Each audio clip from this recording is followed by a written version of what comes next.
ciri hijrah itu tidak hanya dari penampilan. Ini harus dicatat nih. Ciri hijrah itu tidak hanya dari penampilan yang berubah, janggutnya, istrinya bercadar, ya, tidak hanya dari sisi itu. Tapi yang paling menjadi kunci bahwa dia hijrah adalah kehadiran dia di majelis ilmu.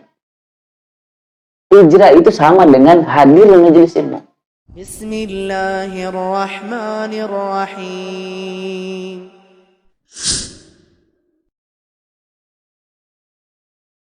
Assalamualaikum Ustaz. Waalaikumsalam warahmatullahi wabarakatuh. Alhamdulillah. Gimana kabarnya Ustaz? Alhamdulillah. Seperti yang antum lihat sehat. Alhamdulillah. Gimana antum? Alhamdulillah ya. Gimana keluarga? Semoga kita semua diberikan kesehatan. Alhamdulillah. Alhamdulillah ini kita kedatangan Ustaz. Beliau ini salah satu dari pengasuh pondok pesantren Darul Hijrah yang mungkin sudah teman-teman tahu. Masya Allah. Dan juga beliau ini Masya Allah praktisi dalam hal ya itulah Ustaz ya. Masya Allah.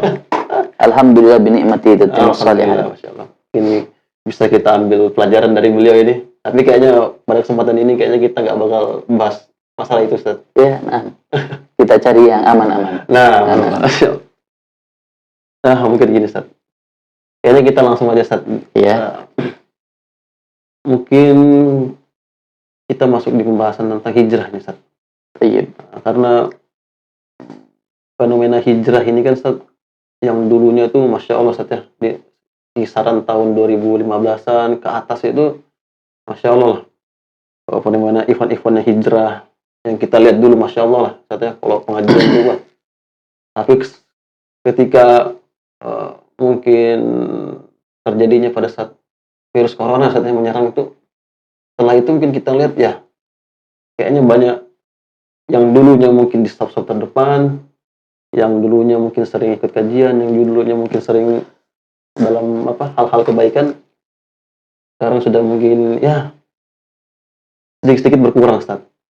Nah, bagaimana Ustaz kita menyikapinya kayak gitu Ustaz, agar kita tetap semangat di jalan sunnah ini Ustaz? Baik, barakallahu fikum. Kita berbicara flashback ya, tentang fenomena berbondong-bondongnya teman-teman kaum muslimin berhijrah, memperbaiki diri, dan itu ditandai dengan membludaknya, ramainya orang yang datang ke kajian-kajian Islam, kajian-kajian ilmiah. Dan ini merupakan bukti bahwa kecenderungan jiwa manusia itu akan senang kepada al-haq, kepada kebaikan. Dan ana serta antum semua pasti bisa merasakan lah, saat kita jauh dari agama, jauh daripada ilmu syar'i, jiwa itu gersang, hidup seperti tidak tahu apa tujuan. Lantas kemudian datang kepada kita kajian-kajian keislaman, dan kita melihat banyak sekali manfaatnya. Kita melihat pengaruhnya untuk hati kita, untuk jiwa kita, dan kita melihat contoh-contoh pada saudara-saudara kita yang lebih dahulu hijrah, sekarang yang lebih tenang, yang lebih baik, yang lebih terjaga kehidupannya. Tentulah ini menjadi salah satu daripada faktor-faktor yang menyebabkan banyak kaum muslimin itu berbondong-bondong untuk hijrah. Karena keinginan manusia ingin memperbaiki kehidupannya, tidak hanya dari sisi finansial, tetapi juga memperbaiki kehidupan dari sisi rohaninya, batin, dan agama yang dia miliki. Dan ini merupakan sebuah kesyukuran ya. Dan ini merupakan juga bukti bahwa agama Allah Subhanahu wa Ta'ala, dengan atau tanpa kita, dia pasti akan menyebar. Ya, ini diingat. Dengan atau tanpa kita, Islam itu pasti akan tersebar di seluruh penjuru negeri. Maka apakah kita sudah mengambil bagian untuk penyebaran agama ini? Namun kemudian kalau ditanya fenomena yang terjadi di belakangan ini,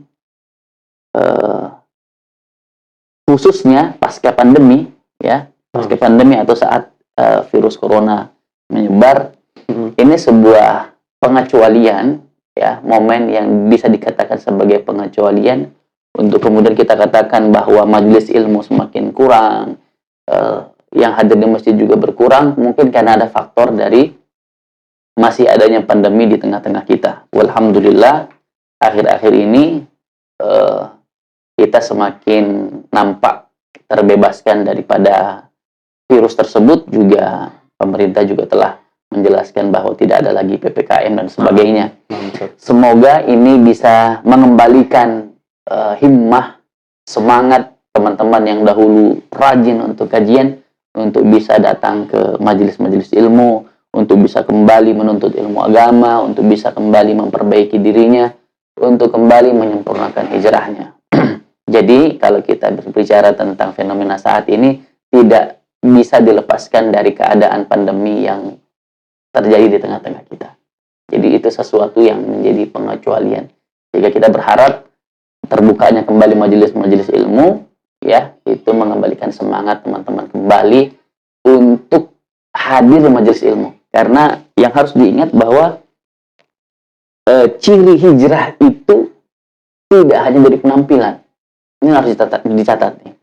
Ciri hijrah itu tidak hanya dari penampilan yang berubah, janggutnya, istrinya bercadar, ya, tidak hanya dari sisi itu. Tapi yang paling menjadi kunci bahwa dia hijrah adalah kehadiran dia di majelis ilmu. Hijrah itu sama dengan hadir di majelis ilmu. Itu landasan awalnya. Antum bilang hijrah, tapi tidak hadir di majelis ilmu, bagaimana bisa kita dikatakan hijrah kepada kebaikan? Jadi, bagaimana caranya kemudian kita mengembalikan semangat hijrah tersebut? Kita kembali ke majelis-majelis. Mungkin seperti itu. Berarti tolak ukurnya hadir ke majelis ilmu. Iya, itu tolak ukurnya. Tolak ukur seseorang itu dikatakan hijrah, ya dia hadir di majelis ilmu. Juga tidak bisa dipungkiri saat ini kan orang beralasan online bisa.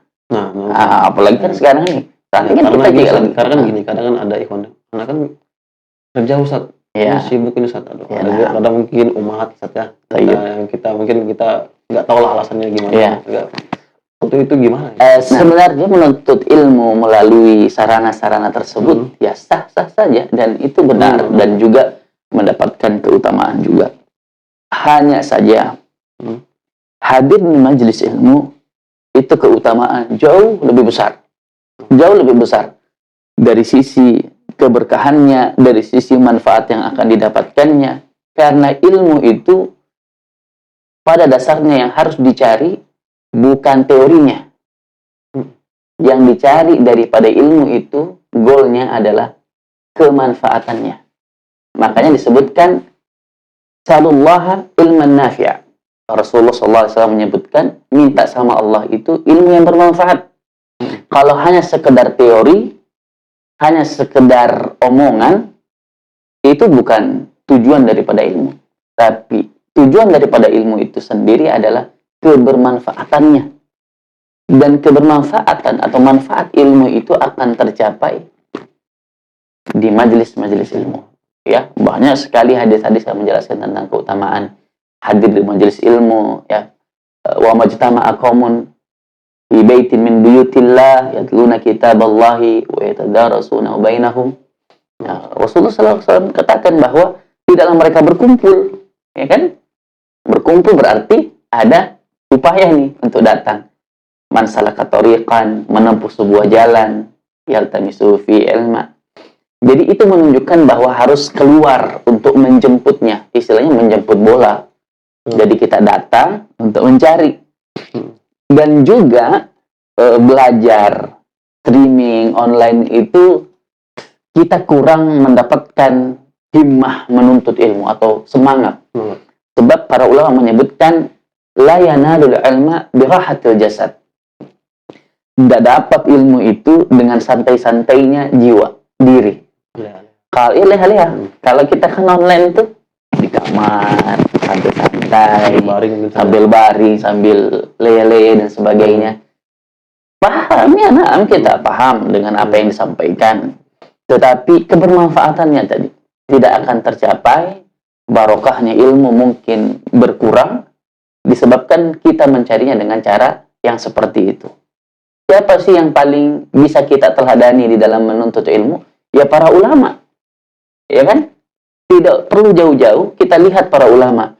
Bagaimana berkahnya ilmunya, bagaimana manfaat ilmu yang mereka dapatkan dan mereka ajarkan. Mengapa mereka bisa mendapatkan dan bisa mengajarkan ilmu yang bermanfaat seperti itu? Karena usaha mereka mencarinya bukan sambil streamingan, bukan sambil online-online, tapi mereka berjalan dari satu guru kepada guru yang lain, mereka berjalan ribuan kilometer, mereka menempuh semua upaya dengan semangat, ya dengan pengorbanan, dengan kerja keras dan sebagainya. Sehingga akhirnya mereka bisa mendapatkan kebermanfaatan ilmu tadi.